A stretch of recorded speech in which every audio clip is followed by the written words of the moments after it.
Analysis with JOE DIETRICH. Hi guys, Joe here. Today I'm going to be showing another Swordsoul combo video. It's a little bit different. I'm going to be using, I guess, some examples of card interactions and some gameplay that's a little bit different rather than just say you're going first combos. So this next example is a pretty grindy back and forth game with Cash Tira. Let's say you Nibiru them. You usually nib them when they've made Mind Hacker and Shangri and locked some zones already, because you don't want your whole deck to get banished for Mind Hacker. So you'll nib them. Let's say they have a way to clear the nib, whether it's enemy controller or banishing it face down with Fenrir or something like that. And then they still have used Birth. So if they haven't used Birth, they can use Birth, summon back anything. And since Shangri-La is already triggered, they can just make the one material Rise Heart and pass on that through the bureau. So assuming our nib gets cleared, and it's a little bit different if it isn't, we're going to start with cards similar to this. And what we're going to do is we need to keep in mind that this can only banish if it has 3 materials or more. And right now it only has 1. So we want to make sure that we don't give our opponent more materials to attach to it, or an opportunity to attach more materials by banishing cards. So we're going to start with normal Moye. Use Moye's effect. We're going to reveal the Taya here. And then we're going to summon a token. It is extremely important to note that you cannot banish tokens face down. So in a situation where you're playing into something like Fenrir and they chain Fenrir to Moye, banish the Moye face down, we'd still be able to continue to play because we can just use Ashn's effect from our hands, banish it, and summon either Shathan or Purrely, whichever one you're playing currently. So that's pretty cool. But here, nothing has been banished yet. They still have the 1 material. What we're going to do is we're going to synchro away the token and the Moye, and we're going to make not yugioh, but Draco Berserker. Now, this card got banished because of the Rise Heart's effect, so it is a mandatory trigger. It's going to activate effect to equip the Moye as a material, attach it rather, and then Draco Berserker will trigger to banish something. So Draco Berserker will banish the Rise Heart. Since it doesn't have 3 materials, it won't be able to chain its effect to banish our Draco Berserker face down. So this will get banished, and we will get our Moye back to grave. Now, we're a little bit stuck here, right? The only way we could keep extending is if we played Longyang, or if we drew into Longyang rather. And since we do not draw into Longyang, what we have to do is, since Monk takes a non-link Tenny monster, and this is a non-link Tenny, we can link away the Draco Berserker into Monk. And then we can activate Ashn's effect, special summon out to the field, link it off into a second Monk, and then use Adhara's effect to summon. Then we can banish the Ashna from our grave to summon out the Vishuddha. Next, we'll synchro both the Vishuddha and Adhara away into yugioh. We're going to use yugioh's effect to search. Yugioh will add us a Longyang. Next, we're going to take the Adhara in grave, banish it, add back the Ashna. We're going to use Longyang's effect, discarding the Ashna, summon itself, and use this as a token. Since we used Ashna's effect, we cannot pick Baron here. It depends. Sometimes against Cash Tira instead of the Sinister, but it really kind of depends. Cash Tira tends to have a lot of cards banished. This card can get really big, especially if they result something like Pot or something. But in this case, I'm just going to make the Sinister. And then we're going to use the effect. We're going to burn for 12. And then we can link both of these away into Shaman. Use Shaman's effect to discard the Taya as the last card in the hand. It can be any card for discard. And then summon back the Draco Berserker. So this should be enough to push for game through whatever they had left. One very quick Cash Tira interaction here is back to the original point of we Nibiru them and they still have Birth effects to special summon back. So they're going to use Birth and summon back the Rise Heart with 1 material. But for some instance, our Nibiru is not cleared. What we can do here is normal summon any monster that we can normal summon. Essentially, what you would want to use is something like Adhara, if you're able to. You can just normal summon it, link off the 2, make the For Hire, and then use the For Hire's effect to destroy itself and the Rise Heart. There are some situations where it doesn't work. For instance, if they have like the Infinitrack Goliath underneath it, that's not able to be destroyed by card effects. But assuming this resolves, these are banished. And then this triggers to pop both. This still will not have enough materials since these cards go into grave at the exact same time, and it can only attach once at a time. So this would be attached when we link off into this, and we're going to destroy both, and it won't have the chance to chain. So this will go back to our grave. This will be gone, and then we can play freely with our tennies, even though we've already normal summoned. If you have cards like this to extend or something like Long Young, you can play through it pretty easily. The next interaction we're going to talk about is something like Mirror Jade. Brandespia has become a really popular deck again, and this deck used to have a really strong matchup against it, and now it seems it's a little bit less favorable. So it's really important to know some of the really important interactions with the deck. Mirror Jade's effect to banish does not target, and that is extremely important to keep aware of, especially with cards like Circle. So what we're going to do is start off by special summoning something like Ashina. If our opponent attempts to use Mirror Jade here, what we can do is we can chain Circle, attribute this as cost, and then we can add whatever you want. You can add Long Young, you can add Taya, you can add Moye, you can add another Tenny, as long as you don't summon it to the board. It's extremely important you add it to hand. And you add your card to hand, and then this will resolve, and there's nothing on our field that they can banish, so this has to resolve, so they will either be forced to banish the Mirror Jade itself or one of their own cards. And since Mirror Jade is being banished, if it has to banish itself, it will not trigger to destroy everything in phase, since it was banished by their own card effects, not by anything that we used. Next up, I'm going to talk about the importance of using turn player priority. So, special summoning something like Ecclesia here, and this card again doesn't target. So if we use turn player priority, because we're turn player, we have the ability to use quick effects before our opponent does. We can declare priority, use Ecclesia's effect, and that allows us to summon something like Moye from our deck. Then we can activate Moye's effect, reveal, and summon a token.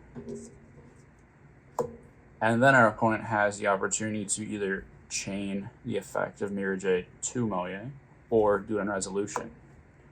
Now, if we go back to before we resolve Ecclesia, we special the Ecclesia and we don't declare priority, our opponent goes something like, on summon, I'll use the Mirror Jade effect. Now, if we chain the Ecclesia to the Mirror Jade, we'll still summon, but then the Mirror Jade will resolve, and this will just get banished. Whereas if we use priority here,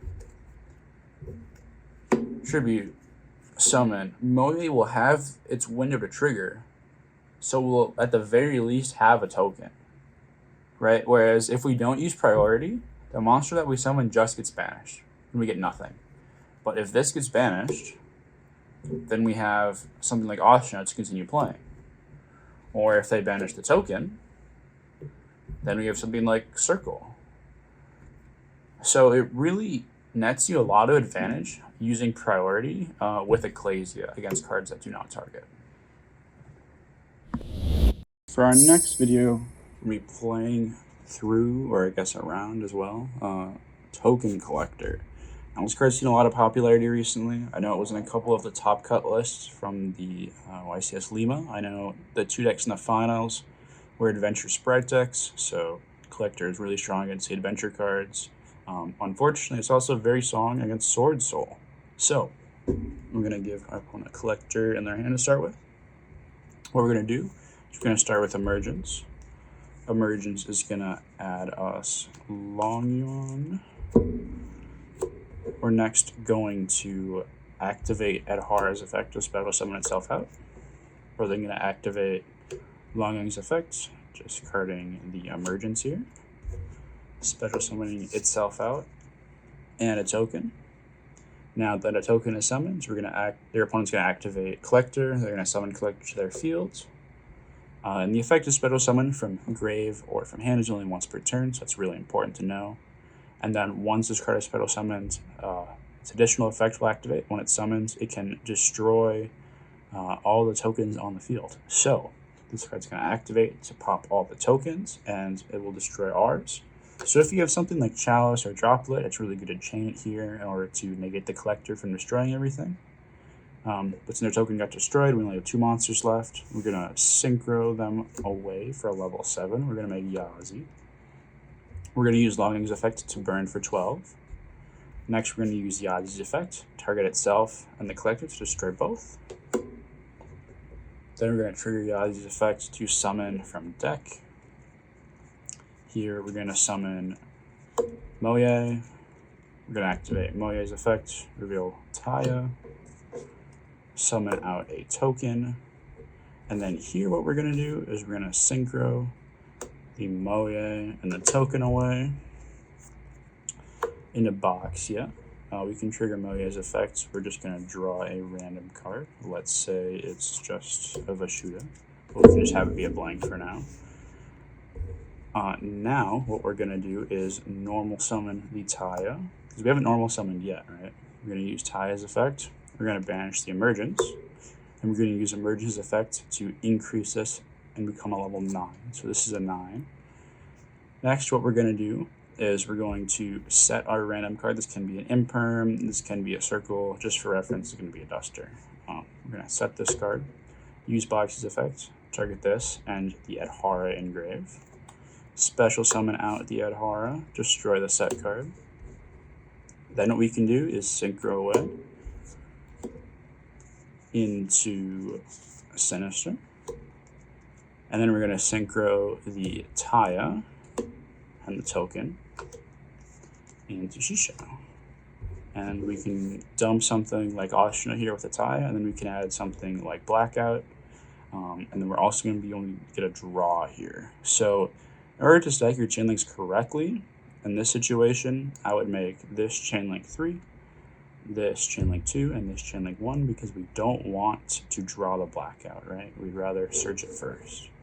So we're going to dump Ashina, we're going to add Blackout, and then we're going to draw an additional card.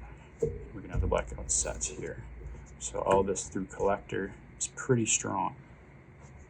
The next method of playing around Collector is a little bit different. What we're going to do is start by special summoning out the Ashina, linking the Ashina off from Monk, using Vashuda's effect, special summon itself from hand. And we're going to banish the Ashina from grave, special summon out the Adhara. Then we're going to synchro. And instead of making Boxy here, we're going to make Draco Berserker. Now what we can do now is do standard stuff. Adhara, add back. Normal summon Moye, use the effect, reveal, summon a token.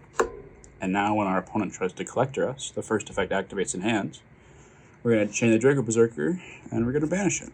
So they never get the on-field effect to destroy our tokens. So we can just play pretty freely from there. So pretty cool. It allows us to essentially do the full combo here without being afraid of token collector, though you do play into Nibiru pretty hard here. And for our last little interactions for the day, we're going to talk about how to kind of play through D-Barrier. D-Barrier is a really hard card to play through with Swordsoul, unfortunately.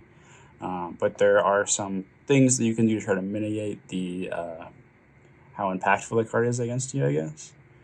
I guess we want to start off here with like a basic Tenny line. You have D-Barrier set. You go Ashina, make Monk, special Vashuda, use Ashina's effect, summon the Adhara from deck. And then at this point, they flip Barrier on you. If you still want to be able to get some semblance of value, what you can do is simply just link these two to grave into Shaman, and then we can have Monk declare an attack, and then when that attack is declared, we can use Shaman's effect to destroy a card in the field. So at least you're outing something. You're going to be able to use Vashuda's effect to bounce another card, and then get follow-up with the Adhara. I know it's not great, but there's not a whole lot you can do in some situations. Another cool thing you can do is, like, if you have access to Shathana, you can, like, normal the Shathana. If we go back here, right, a little ways. Go back. If you have Chthona, you can normal the Chthona, make another monk, and then at this point you can just link away, something like these two into the shaman. Then we can declare an attack with this, use effect to pop, and then crash this Chthona, summon back the monk out and destroy another cards, or at least adding 2 cards through barrier, which is pretty good. Obviously, if you link this away, you can bounce another card too, but they're just going to be able to play it on their next turn, so it's not always that strong. Another thing to keep in mind, it's been really important for me, is if you're playing around D barrier, it's really important to summon your tokens in attack position. You have no way to continue playing because you will be locked into synchro summoning if your tokens are in defense position. You're playing through a board. If my opponent has a monster in attack position, they activate D barrier, and it's in defense mode, I can't make any links. So if I have this in attack mode, I crash my token, I take some damage. Main phase 2, I can try to play with tennies or like summon anything else. Like if I have a Longyung, I can go like Longyung effect, pitch something, crash the other token, link the Longyung and something else into anything, into a shaman rather, discard this, special summon it back, and then we're gonna end on something pretty awful, right? It's just gonna be like this. But this effect also triggers if this gets attacked, so that's cool, I guess. At least have some form of interruption through barrier. But yeah, it's really important that you summon your tokens in attack position. I cannot stress that enough. So yeah, if you have any questions, if you enjoyed the videos, let me know. These are really fun for me. I really like this deck. Unfortunately, it's not as good as I would like it to be right now, but hopefully it gets better. Thanks for watching.